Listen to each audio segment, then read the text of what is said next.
Hey guys, in this tutorial I'm going to demonstrate the glory Photoshop action. So the way this action works is that you open up your photo in Photoshop, you trace around your subject and fill it with a color, you run the action, and this is what the glory action will create for you.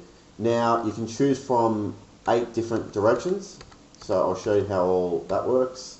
And before we start, I'll show you a couple more examples. So here was the before, here was the after. I'll show you how to change all the colors as well.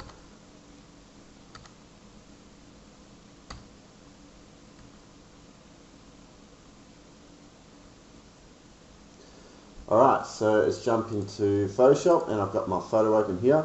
So if you're familiar with my actions, you just need to load up the brushes and play the action. But for those of you who are new to actions, I'll go through all the setup instructions here so you don't run into any errors. So firstly, when you've opened up your photo, look into your layer panel and go to this top right hand corner icon. Click on that and go down to panel options, and just make sure add copy to copy layers and groups is ticked down the bottom. Click OK there. I'm just going to drag this back here. Alright, so next go to image mode. Make sure you're working RGB color mode and you've got 8 bits. Channel is selected. Still in the image menu, just check the size of your photo, and you want to be working with a high resolution photo, so you can see my dimensions here. Alright, so a good range is anywhere between 2000 to 5000 pixels with this action. So let's click OK there. Alright, so next what we need to do is load the brushes that were included in the download. So if you just hit B, that will activate the brush tool, or you could just activate it over here. Alright, next you want to right click anywhere over your photo, and you either want to load the brushes into your existing stack or replace them all. I'm just going to replace these. These are the actual brushes, but just to demonstrate, I'll just replace these. So replace brushes and navigate to the glorybrushes.abr file. Click on that and the brushes will appear here. Alright, so that's all done. Now when you've still got your brush tool activated, make sure the brush opacity is at 100%. So mine's at 10, so I need to drag it to 100%. That's very important. Always make sure your brush opacity is at 100% before playing the action. And you also want to make sure that this is not checked. If that is checked, you're going to run into lots of errors, so make sure that's unchecked. Okay, so now what we need to do is create a new layer, and on that layer we need to fill in the subject with a color. So go to Layer, New Layer. Now this layer must be called brush, all in lowercase letters. If there's an uppercase letter or a space or it's not spelled correctly, you'll run into an immediate select error when you run the action.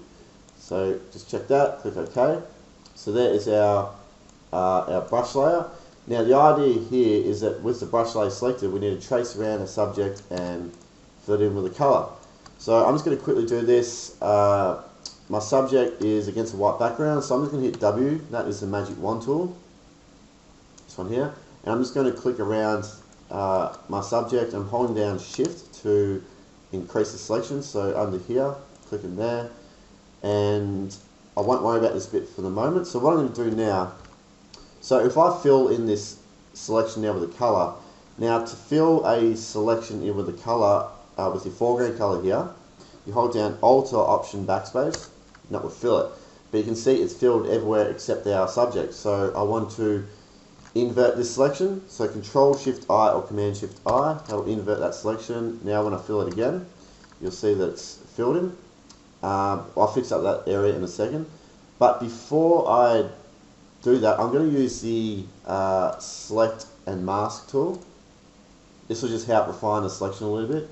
And I generally just like to click on Smart Radius and just increase this radius a little bit, and it'll just do a good job of fixing up the edge selection. So I'm going to click OK there. Alright, so I've got my brush layer selected, and I'm going to fill in that selection, Alt or Option Backspace.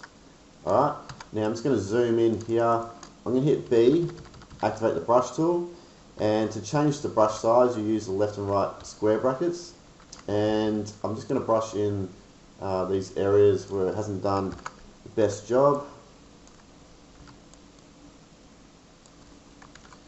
Okay, I'm just going to do this quick. And the helmet. Might use the pen tool here, so P. And I'm just going to click around here. That'll do. Okay, next I need to fix up this bottom part. So I'm just going to, again, grab the pen tool, just make a selection there. Zoom out.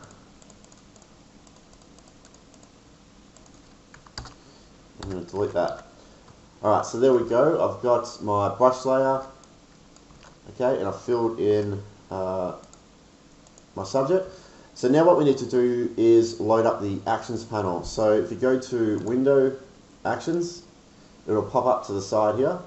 Click on this top right hand corner icon and go to Load Actions, this one here, and select the glory.atn file. So when you've loaded up the action, all the actions will come in this folder here called Glory. So if you twirl open that folder, you've got a few different actions here. Now all these are the directions. So for example, if you want the light to appear from the top left and sort of fade off to the bottom right, you select that one. This one here, if you want it from top right to the bottom left. So for example, this is top right to the bottom left, so you've got the light appearing up the top right and it fades off as we go down to the bottom left. Okay, so there are all your light directions. This one down the bottom here, I've just got in brackets, don't touch this. So yeah, don't delete any of these commands or play with them. This one's just a divider, just a reminder not to mess with anything under here. You also cannot rename this folder, so that must be called Glory, and you can't rename any of these actions either. Okay, so just double checking everything's set up correctly. We've got our brush layer, filled in our subject. If I hit B, I'll just double check my brush passes at 100%, that's done. Okay, and this is disabled, this is turned off. Okay, so next what I want to do is I want to create this. So we're going to use the top right to bottom left. So you just select the action and you click play. Now as soon as you click play, you'll get this message that pops up. It just says, in the next step, adjust the scale amount to set the width of the main light. Click OK when you have adjusted the scale setting and the action will continue through to completion. Do not adjust the angle setting in the next step. Click continue below to proceed. So this step's very simple. All you need to do is click continue. Okay, and you get this gradient fill window show up.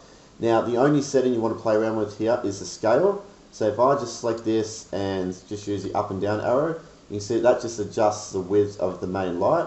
So you just want to get this to the point where it covers up, you know, a fair chunk of your subject. You don't want to change any of these settings. Don't play around with the angle. You only want to adjust scale. So when you've done that, you just click OK, and the action will then run through to the finish. So I'm just going to skip the video ahead a bit and we'll jump to the result.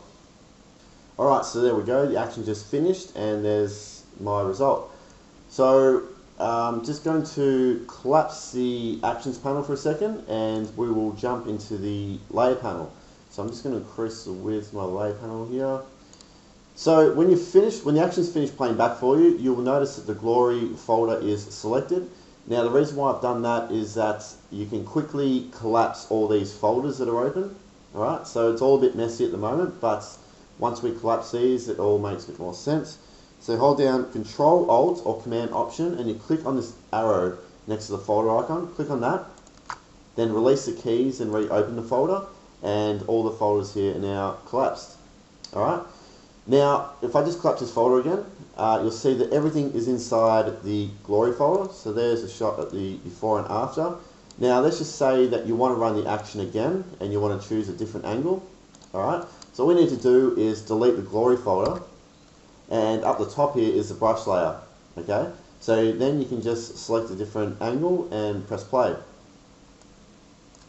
Alright, but I'm just going to undo that and we will now jump into all of the layers. Alright, so what I want to talk about first is the visibility of your subject and the way it works with this action. So when you've run the action, you'll notice that your subject appears quite visible towards the light, and as we fade off to the other end of the canvas, the subject kind of fades away behind the clouds. Now say you've run the action and there's a part of your photo that's disappearing behind the clouds that you want to make a bit more visible. Like say for example, you can see how his ice hockey stick has gone behind the clouds, and let's just say I want to make that a bit more visible, and maybe his legs I want to make a little bit more visible. So what you do, you jump down to this folder here called main subject visibility. So if I turn it on and off, you can see what that's doing. And if you go inside this folder, you've got two layers, you've got the subject brightness and the main subject visibility. So what is controlling the visibility of your subject is this mask here, okay? So if I go inside this mask, alright, you can see the areas in white is where your subject will be visible, and the areas in black is where your subject will be hidden. So you can see this gradient happening here, how it's white here towards the light, and as we go down here, it goes to black. Alright. Now if I hold down shift and click on that mask, that'll temporarily disable it. So that's what the default result of the action will look like if you want to completely show your subject. So if you want that, all you need to do is go to this main subject visibility, hold down shift to disable it, and then your subject will not fade away behind the clouds at all. Now if you want to control the visibility of this of your subject, select the mask, hit B. By default I've already selected a soft brush for you. Okay. Now again, use the left and right square breaks to adjust the size. So if we make white our active color and start brushing onto the mask, make sure it's selected. If I start brushing away, you can see that it brings back our photo. Now if I hit X on the keyboard, that'll flip it to black. So if you hit X, you can see it flip between black and white. So black will start hiding it. Alright. So I'm just going to undo this a few steps. Alright, so back to here.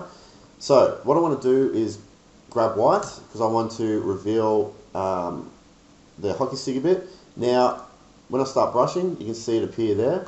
Now you might not want to always brush with 100% opacity. So if you just hit the numbers on the keyboard, so with the brush tool there, if I just hit 5, that will, you can see at the top here as I hit numbers, it's adjusting the opacity.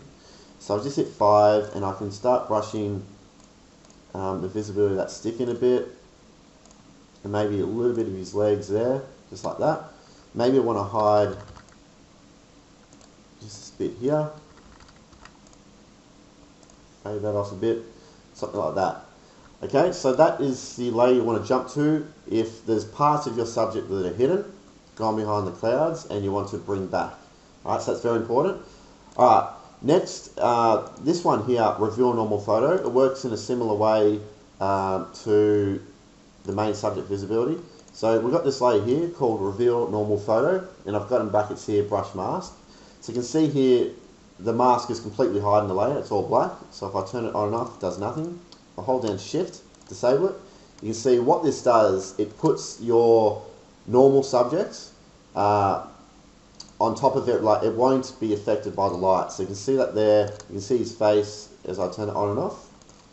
So if there's an area, say if I wanted a bit more visibility in his face here, I could select the mask, hit B, grab white, because we want to reveal this layer, and if I just brush a little bit here, you can see, now if I hold down Control Command Z, undo and redo, you can see the before and after there. Alright, so that's where you can sort of fine tune the lighting, say around your subject's face if it's too strong. I quite like it how it is anyway, so I'm going to leave that. This layer here, and similar to this one here, so we can just adjust the brightness. So for example, this one here, if I double click on this, and you can play around with these handles here, but if I grab this one and drag it in, you can adjust the brightness that way. Alright, so maybe I just want to add a little bit, probably doesn't need it, but I'll just do it anyway. Alright, next let's talk about the colouring a bit and how you can experiment and change the colours. So if I just collapse this for a second, and if you look towards the bottom of the layer order here, you've got this folder called Gradient Color Options. So if you go inside here, 12 that open, you'll see I've just created 5 different gradient colors here. And the way they work is that if you just turn off the visibility for this top one, right, it'll activate the one below. You can turn them all off and then just turn them all on one by one. Okay, now these are just a couple of default colors that I've set up for you. I'll show you how to adjust these. So yeah, by default the action, uses gradient color 1. So if you want to play around with these colors, you double click on this box here, and it'll bring up this gradient fill window. Now, if you click on this gradient graphic here, click on that, it'll bring up the gradient editor. And what you want to play around with are these handles and the colors. So if I grab this handle here and move it to the left, you'll see that that's going to increase the blue, and it's going to sort of compress the yellow bit. So if I drag this the other way, it's going to create more yellow and just a little bit of blue. Now, if you want to change the colors, all you need to do is double click on this box, right, and then select a new color, right, so you can play around with that. Excuse me, play around with that. Now, if you want to add more colors, all you need to do is click anywhere along this this bar, and that will add another point. So I could add another orange there, double click and change the color. Alright, so you can get really creative with the colors there. Alright, I'm going to cancel that. Now, if you just want to use, if you want to just use a solid color and not a gradient, turn off this folder here, okay, and then it will fall down to this layer below called Use Single Color Background. So now all this is doing is using a single color, so you can just change the colors here. Alright.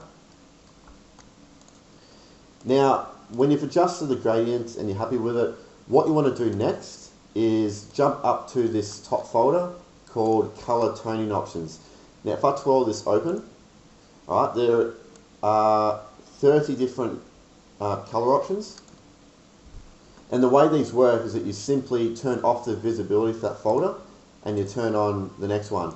And all these are is subtle changes in color and contrast. So what I like to do is just go down the layer order here and just try different ones, okay? Get ones, and generally what I like to do, when I've found a couple that I'm interested in, I quickly just rename them to something, doesn't matter. So I like that one, you know, I like color option 1. Let's grab another one, maybe this one here. So what I like to do then is I'll grab these two, holding down Control and clicking, that'll select multiple folders, and I'll drag this up to the top. Alright, so these are the 3 I'm interested in. But what I like to do is just turn on the visibility for them, just go down and just make a call on which one I like the best. Alright, I think I like this one the best, but what you can also do is combine them.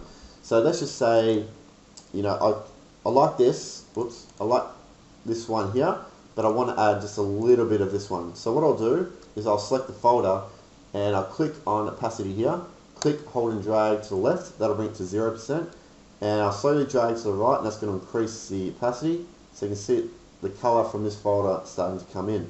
So you can combine multiple colors together. But I really like just this default look here, so I'm going to run with that.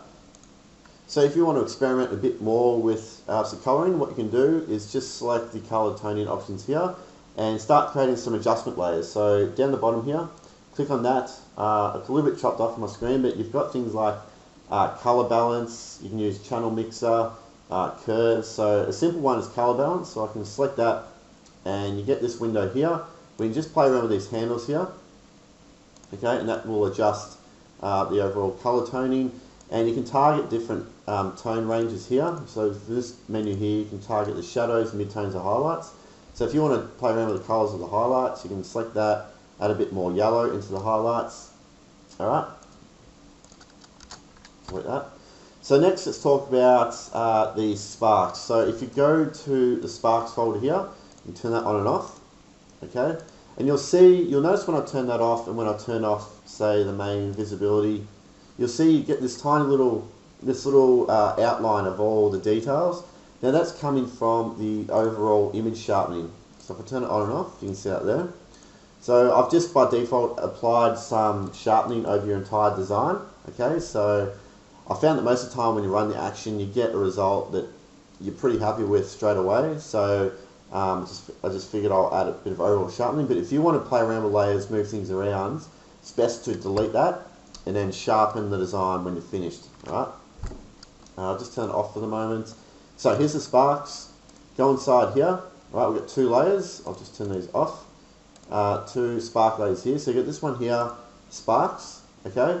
And then you've got this one here called sparks to blurred. So they are the larger ones that's a bit blurred out, like they're closer to the camera. Alright, and then you've got these two layers here. We can change the colors of the sparks. So you can just turn those on, right? And you can double click on those boxes and change the colors. Alright, you can use different colors. So say you just want one blue and one orange, you can do that. Okay, and you'll notice that I put masks on everything, and so that's for you to have complete control over where you want the elements within that folder or layout to appear. So let's just say you've run the action and there's a whole bunch of sparks over your subject's face. All you need to do is select the mask on the folder for sparks. Select that, hit B, make sure black is your active color because we want to hide elements from that folder. So I'm going to hit X to flip that to black, and I'll just start brushing away. And that will remove sparks, just like that. So if you don't want any over your subject, just brush them away. Alright. Okay, so that's the sparks. So let's move on down here to the clouds. Alright, so we've got this folder here. If I turn it on and off, okay, you can see that there. If you don't want any clouds, simply turn off the folder. So let's jump inside here, and there's just 3 layers. So we'll get this one here, turn it on and off. Okay. If you want to increase the visibility of the clouds, select the layer, hit Control or Command J, right, and that will just duplicate it. So you can see now it's a lot more visible. And again, control it with the mask. So let's just say I duplicate it, and I just like it how it's a bit more visible down here, but I don't want it anywhere else. I will select the mask, use black, and brush those areas away. Okay. And now I can also control the opacity of this layer now. So just say I want a little bit more visibility there. I can just do that. Okay, there's 2 other cloud layers here. Again, you can turn them on and off, see how they affect things. You can also just rotate these layers if you want different combinations. So you can select the layer, go Edit, Transform, say Flip Horizontal. Okay, and you can see if I undo and redo that, you can see you get a different variation of the cloud. Control or Command J to duplicate it again. So if you want it much darker there, you can duplicate those cloud layers. Get that one.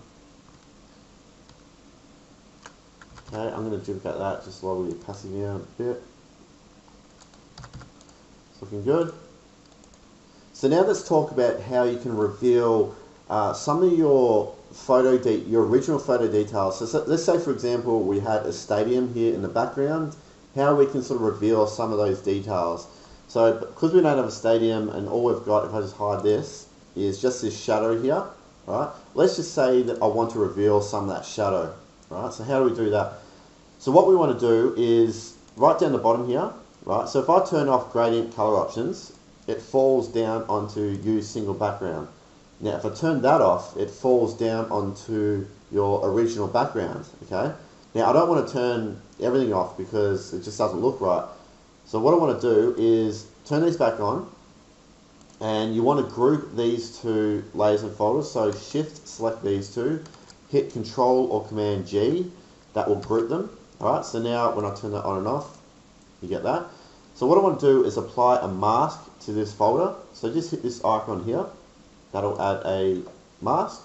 So now what I can do, I can brush black onto this mask, which will hide everything in this folder. So I can hit B, make sure black is my active color, and I'm just going to use a low opacity, say 20%, so I'll hit 2 on the keyboard, and I can just, brush little hints of his shadow here, like that. Alright, and another way you can sort of adjust the opacity of where you're brushing is if you double click on this mask here, it'll bring up the properties for that mask. So you can lower the density of the area where you've just brushed. So it's a good way to just fine tune, the visibility of where you've just brushed. So maybe I just want a little hint of a shadow there. Okay, so just use that same technique if you've got details in the background which you just want to show very subtly. Group those 2 together, apply a mask, and start brushing where you want to bring out those details. Okay, so next let's move to the bokeh folder here. So if I turn this on and off, you'll see those are those little rings of light. You can see those there. So if I go inside this folder, there is the layer there, so you can turn that on and off. Again, you can control the visibility of those graphics through the mask. Now this one here by default is turned off. If you turn it on, it adds a different type of blurred light. You can see that there. Now you can see it's put 2 sparks on his face, or 3 there. I don't want those, so I'm going to select the mask, grab my black brush and brush those away. Okay, so you'll find that with some of your photos this might look really good, and others it doesn't suit what you're doing. I quite like this, but I'm just going to brush away a couple, some of those. Yeah, so that's looking really good, so I'll keep that. Okay, if you want to increase the visibility of those rings of light, you just select the folder, Control or Command J. You can just duplicate that over and over, and that will increase the intensity. Okay, this folder here, light rays. If you go inside here, got this folder here, light rays, and I've got in brackets here opacity. So whenever I've got a layer or a folder with the name, or I've got in brackets opacity, I'm just reminding you to play around with that layer so its opacity. So currently it's at 50%. So if I click on that word opacity, drag to 100, you see those are the light rays, 0. So by default it's at 50. You can just play around with the opacity there. Alright, and you've also got this option here to change the color of the light rays. So if you double click on that and just drag this handle around here, and that will change the color. I'll turn that off. Okay, so we'll head on back up to the top here. This layer here, overall brightness and contrast. If you double click on this, you want to play around with the gamma correction. Okay, that is kind of like the contrast, and exposure will be a brightness. Now you don't need to move this handle much for it to really affect your image. So what I generally like to do is, select these numbers here and either use the wheel on your mouse.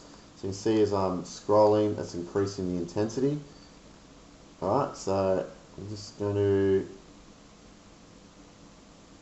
don't really need to play around with that. So that's how you adjust those. Next is overall contrast 2. So this is just a different style of contrast. By default the opacity is at 0, so you can see I've got in brackets here opacity, just to remind you to check it out. So if I start dragging this opacity, increasing that, you can see it's a different type of contrast. Okay, now if you select the layer and just hit numbers on the keyboard again, that will just adjust the opacity. Alright, I'll just keep that at 0. I think it's looking good there. Okay, soft noise. This just adds the tiniest little bit of noise in the background detail there. Dust particles. If I zoom right in here, you can see really subtle dust particles there. If I turn it on and off, you might not be able to see that, but they're there. You can play around with the opacity. If I hit 6, increase the opacity, you can see them there. Alright, very fine details. Alright, cloud texture. I've got in brackets here opacity. You can increase the intensity of the overall clouds here. By default it's at 20%. Now if you want to darken the edges of your design, turn the visibility for this layer on. Right? So what that'll darken all the edges apart from your subject and the light here. Okay? So play on with that one. So go to these. This one here, increase light source radius. Right? If I drag that opacity to 100, you see it sort of boosts the general brightness from the light up here. So drag this to 0. Right? And then slowly increase the opacity. Alright, so you can play around with that, fine tune the brightness of the lighting. This one here, increase subject detail. This is kind of like sharpening for your subjects. I'm just going to drag, so by default it's at 10%. I'm going to drag this to 100, 0, so you can see the before and after there. So I'm just going to actually boost this up quite a bit, make him stand out a lot more. Alright, up to 50%. That's looking good. So I've gone through all these. This one here, the main lighting setup, let's go inside here.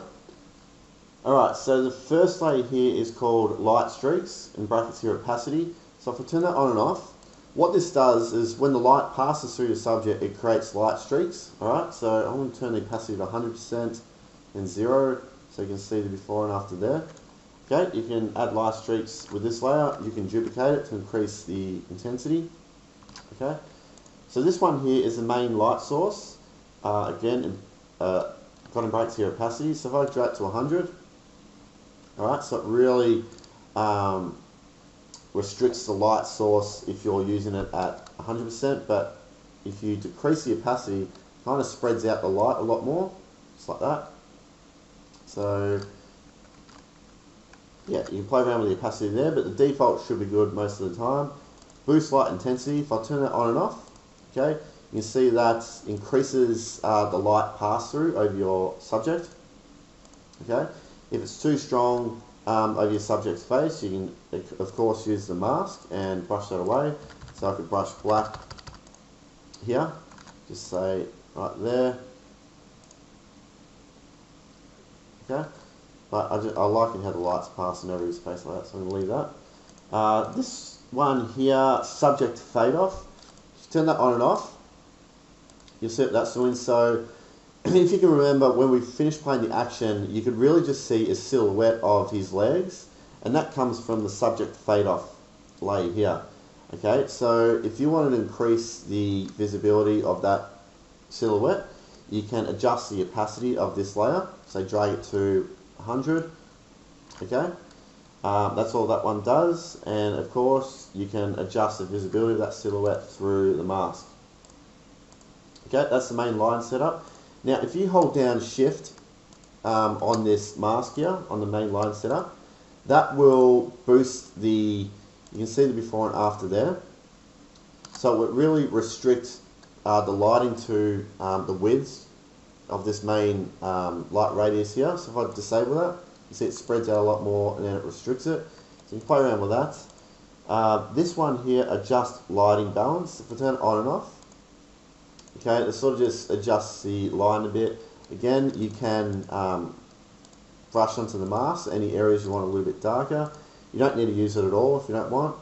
Okay. Now I'm just going to turn on the overall image sharpening. Now one other thing you might want to play around with is creating, say, a gradient blend of the glory effect, and maybe it fades off into your original photo. So how do you do that? You can select the mask on the glory folder.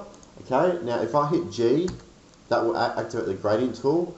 If it's activated the paint bucket tool, just click on this icon here and make sure gradient tool is activated. And you can just make sure it's going from black to white. Okay, click there. Now if I just click, hold and drag a line here, that will create a gradient. Okay. Whoops, I want to do it the other way. So if I hit X, okay, that'll flip it from white to black. So I drag that again. You can see that's created. I can just keep working on that, just keep clicking and dragging. So what that's doing is, if I go into the mask, let's try to fix this up a bit more, zoom out, something like that. So if I go into this mask here, you can see it's created this gradient from white, okay, to black. So you can see the gradient here from white to black. So white will be visible, black will be hiding everything that's inside the folder. Okay, so that way you've got this really cool effect of the glory effect, and it just fades off into your photo. Okay, another way you can play around with the, let's just say you've created a gradient and this isn't quite, you know, a bright white, so you want to be the brightest white. What you can do is select the mask and go to image adjustment levels, okay, and then play around with the brightness here. So drag this handle, move it in towards the left, and you can see how it's making this corner much brighter. Okay, click OK, select the mask again. So if I hit Control or Command Z, that'll undo and redo, so you can see that there's the before and there's the after applying the levels. Alright, so that looks really cool. Now if you wanted to add text, play around with putting it in a different layer order. So if I want to create text in this design, don't just play around with putting it at the top, alright? If you put it down the bottom here, you know, you've got the sparks, the clouds, the light rays that will all sit on top of the text, so it would create a really cool blend. Okay, and if you wanted to hide the text behind your subject, okay, so let's just say this is a text layer, okay, there's my text. If I wanted to hide it behind the subject, all I need to do is hold down Control or Command and click on the brush layer here, because that is our selection of our subject. Now, if you hold down Alt or Option while clicking on the Add Layer Mask option here, okay, that will exclude this text layer from appearing within our selection. So if you hold down Alt or Option and click on the mask to view it, so you can see that it's all black, so the text will not appear within that area. So then I could sort of have text sitting behind him, you know, and you can create another text layer sitting in front of him, so you can come up with some really cool designs just by adding text as well. So guys, that's it. That covers all the layers and folders and how they affect the design. Quickly check out the before and after. So here's the before and here's the after. Now, if you're having any troubles with the action, I'll put a link down to my support page below, so check that out. I'll also put a link down to my portfolio below. So I've got over 100 different of these photo effect actions which you can check out. If not, have a good time using this action, and I will see you soon. Thanks.